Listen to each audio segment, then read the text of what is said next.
¿Será que Dios creó al ser humano a su imagen o el ser humano creó a Dios a su imagen? Bueno, acompáñame a descubrirlo.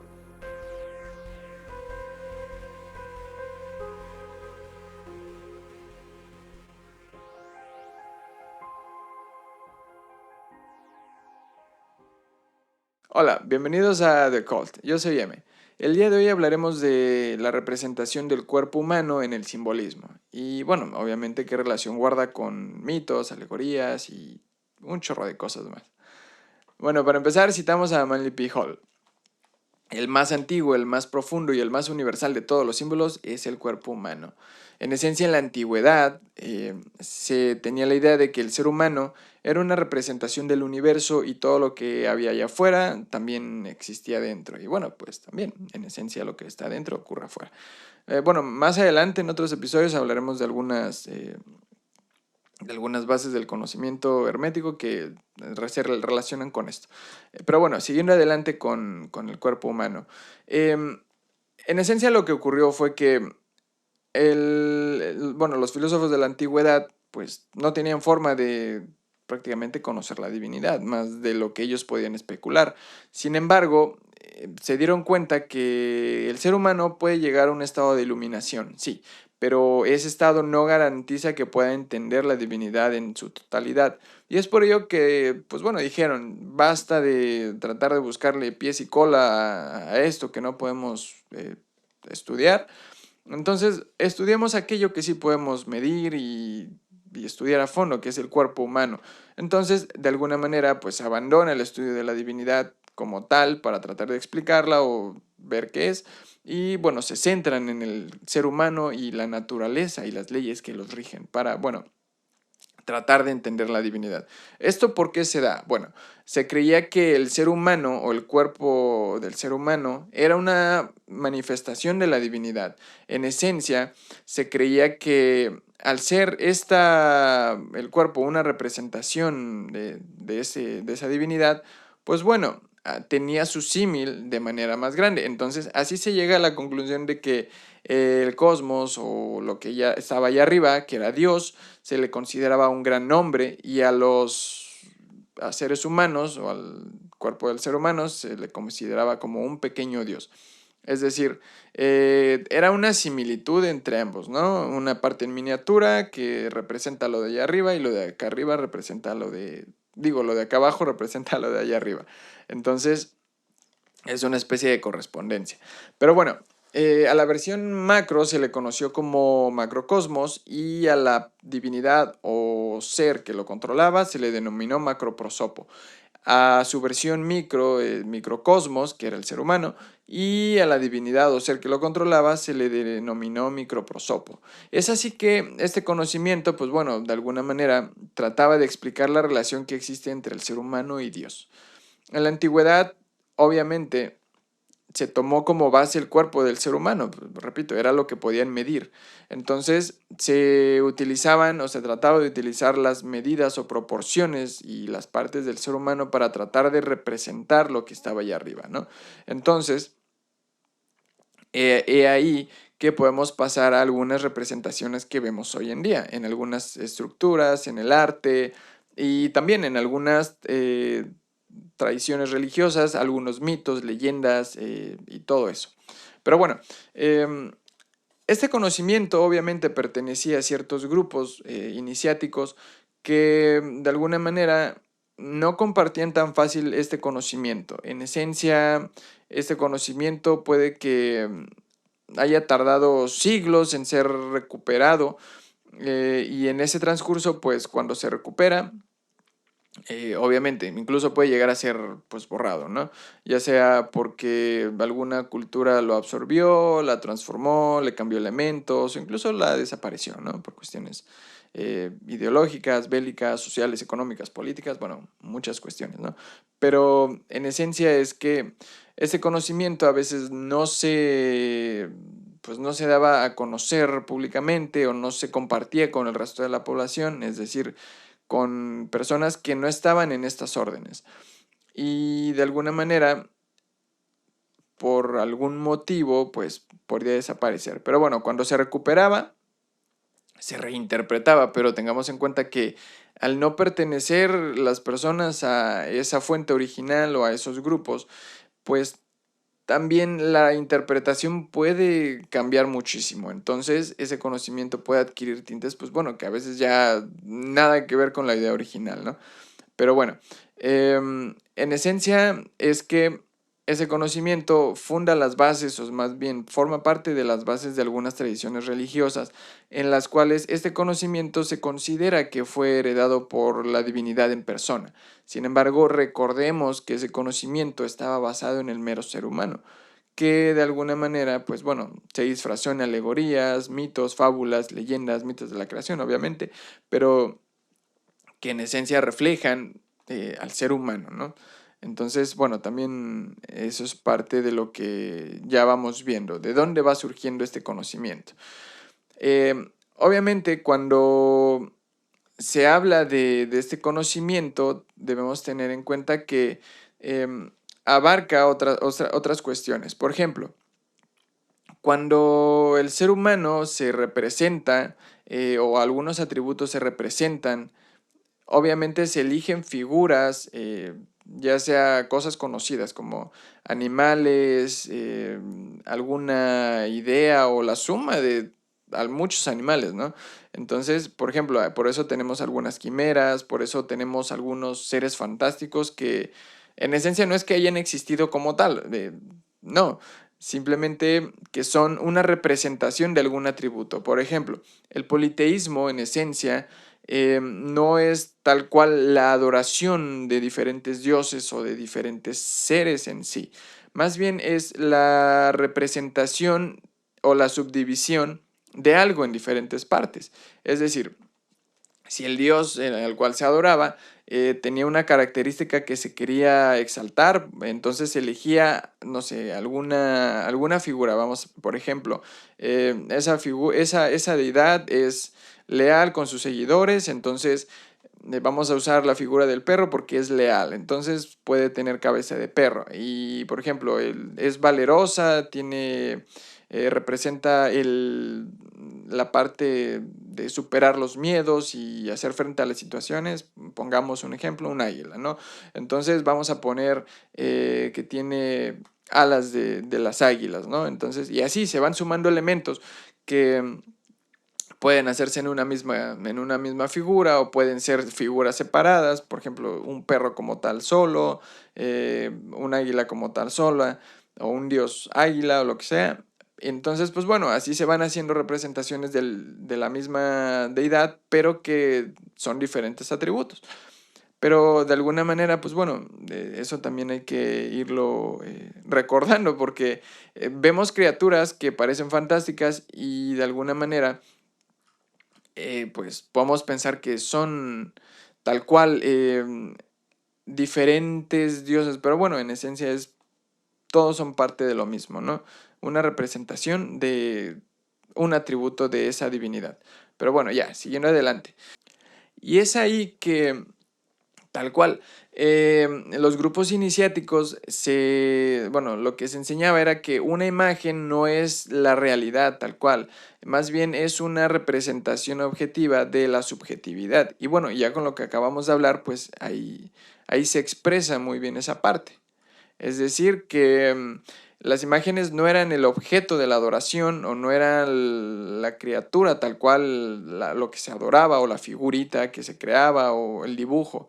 Más bien era un recordatorio de aquellas leyes que trabajan de manera invisible pero que nos rigen a todos, o también su símil es una representación de un atributo de la divinidad o de su Dios. Entonces, de ahí surge la parte del politeísmo. Bueno, ahora vamos directamente con la parte de la representación del ser humano, de todo esto en el simbolismo. Bueno, lo que se habla aquí es que el ser humano de alguna manera es una representación del cosmos, ¿no? Pero en miniatura. Y también en el ser humano se encuentran reinos, el mineral, vegetal y animal. Y de alguna manera todo eso que vive dentro de él, incluso las células, forman una parte minúscula de ese ser. Y también así se consideraba que el ser humano es una parte minúscula de aquel macrocosmos. Entonces, es una forma de representarlo, ¿no? Es así que cuando se usan las proporciones del ser humano para representar algún concepto, pues bueno, aquí las podemos ver más claramente. Por ejemplo, las 5 extremidades del ser humano, las 2 piernas, dos brazos y la cabeza, pues bueno, pueden ser una referencia. Bueno, se usa también el número 5 para representar al ser humano. Y aquí también podemos ver en algunas estructuras, por ejemplo, las pirámides tienen 4 bases, 4 puntos en la base y una que sobresale, que sería el vértice. Entonces la parte de abajo es la parte irracional, que representa las extremidades del cuerpo, piernas y brazos, y la parte que sobresale o el vértice representa el intelecto o el cerebro, o la parte racional que controla la parte irracional. También se usan para representar a los 4 elementos. En este caso, los 2 pies son la tierra y el agua, y las 2 manos el fuego y el aire. La cabeza puede ser, bueno, en esencia el cerebro puede ser el éter, el cual une a los 4 anteriores. También otra representación que vemos, y esta es muy extendida, simplemente que, bueno, tal vez tiene otro origen al cual se le ha atribuido. En este caso, el símbolo de la cruz. Por ejemplo, el ser humano cuando cuando junta los pies y extiende los brazos, se forma el símbolo de la cruz, y por arriba sobresale la parte racional, sería el cerebro, ¿no? La extremidad superior. Entonces, esa es otra representación. También los dedos de los pies pueden representar los mandamientos de la ley física, y los dedos de la mano los 10 mandamientos de la ley espiritual. En esencia, los 4 dedos de cada mano, obviamente sin contar el pulgar, representan los 4 elementos, y cada falange, es decir, las 3 falanges, representan las divisiones del mismo elemento. Así también se habla de que al juntar, bueno, de que todos los dedos de la mano se dividen en 12 partes, que son análogas también a los signos del zodiaco. Recordemos que son 12 símbolos también. Mientras que la falange y la base de los pulgares representan una divinidad trina. Es decir, la primera falange acá representa el aspecto creativo, la segunda el aspecto preservador, y la base al aspecto generador y al destructivo. También, bueno, ahí vamos viendo ya más representaciones. Incluso cuando se unen las manos, pues se representa que son 24 ancianos y los 6 días de la creación. Bueno, vamos viendo cómo de alguna manera esto va formando parte, o más bien, cómo se va relacionando con el conocimiento que ya se tiene hoy en día. Obviamente, pues que forma parte de las tradiciones religiosas modernas. Entonces, bueno, sigamos adelante. Otra cuestión que también se tomaba en cuenta era que la relación que tenía el ser humano con la luz y oscuridad. Aquí también es una forma de representar al cuerpo del ser humano, es decir, el cuerpo cuando está dividido, es decir, está parado y se parta.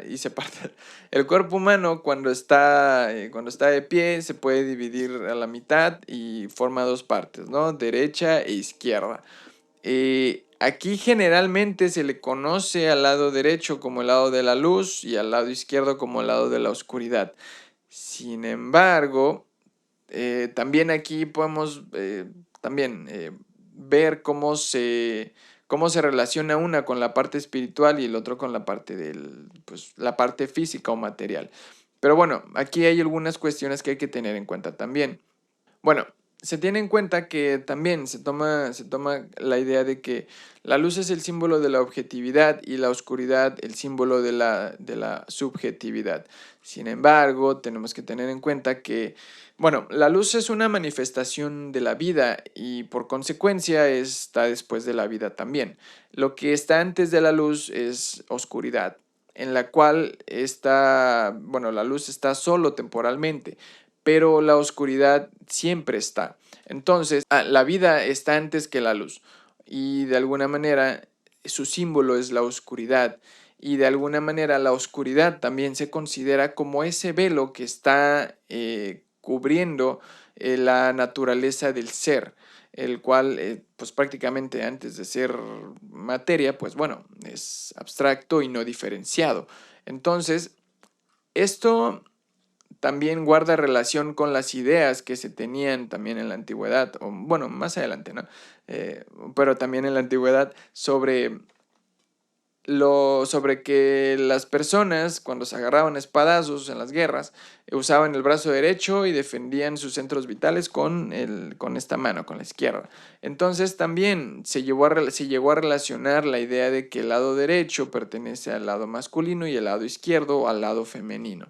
Entonces, bueno, siguiendo adelante con esta misma cuestión, así como la fuente del ser está en la oscuridad primordial, obviamente que está antes de la luz, la naturaleza espiritual del ser humano también está en la parte oscura del ser, porque está en el lado izquierdo y ahí es donde se encuentra el corazón, que también se relaciona con esta parte, con la parte espiritual. También aquí, bueno, se relacionan algunas ideas, pero ya entrando en más cuestiones de estereotipos y cuestiones de prejuicios y estigmas.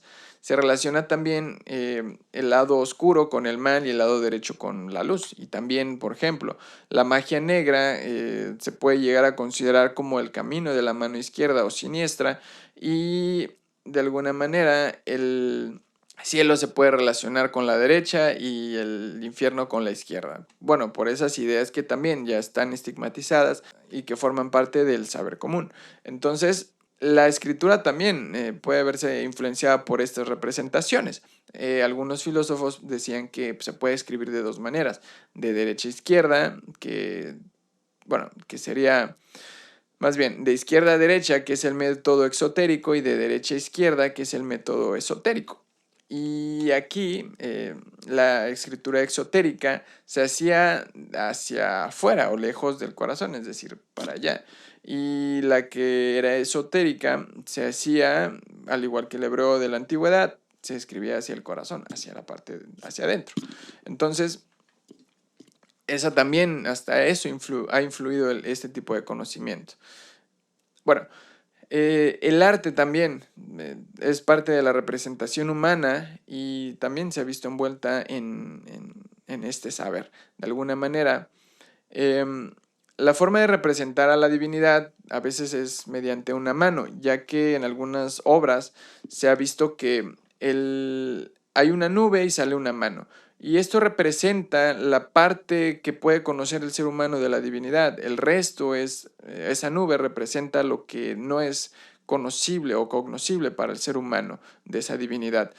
Entonces, la mano representa aquello que sí nos puede mostrar Dios y eso que sí podemos entender con los sentidos que tenemos. Somos, de alguna manera, muy limitados para entender eso. Como seres humanos, ¿no?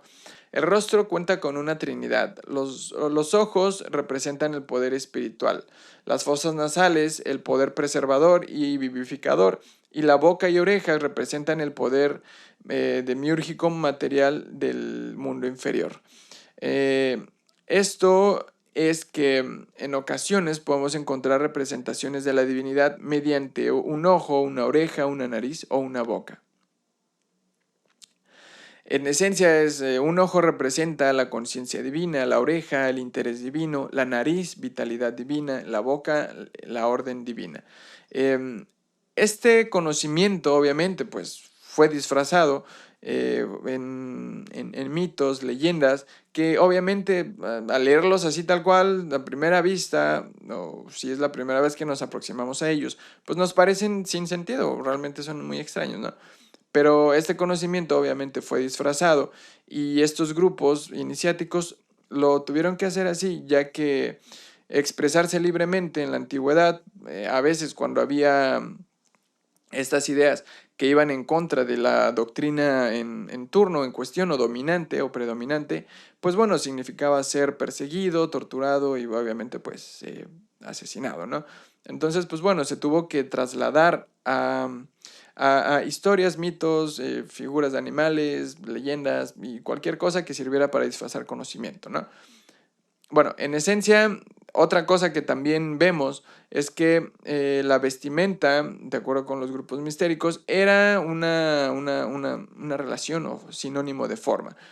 Es decir, el grado de espiritualidad o materialidad de las personas se representaba mediante la calidad o la belleza de las prendas que llevaban. Esto es que, un símil es, entre más bonito y más llamativo o reluciente, pues bueno, era más grado espiritual, entre pues no tanto, pues no tan bonita la vestimenta, ¿no? Pero bueno, esto también hace referencia a que el cuerpo físico es una idea, más bien. La idea es que el cuerpo es el vestido o ropa que cubre la naturaleza espiritual del ser humano. Entonces, esto también enseñaban estos grupos que los adornos duraderos del hombre únicamente eran las virtudes y las características respetables, y que obviamente iba vestido con sus propios logros, ¿no? Entonces, aquello que iba consiguiendo en la vida, aquello que iba logrando a base de esfuerzo. La toga blanca puede ser una representación de la pureza, la toga roja del sacrificio y el amor, la azul de altruismo e integridad. Entonces, en algunas obras sacras podemos ver este tipo de representación. Así que la próxima vez que te acerques a alguna pintura, pues igual puedes buscar estos elementos para decir, bueno, ahora sí ya sé qué quiere decir, o más o menos ya tengo idea de lo que, hacia dónde iba enfocado, ¿no? También, bueno, ya casi para terminar, otra cuestión era que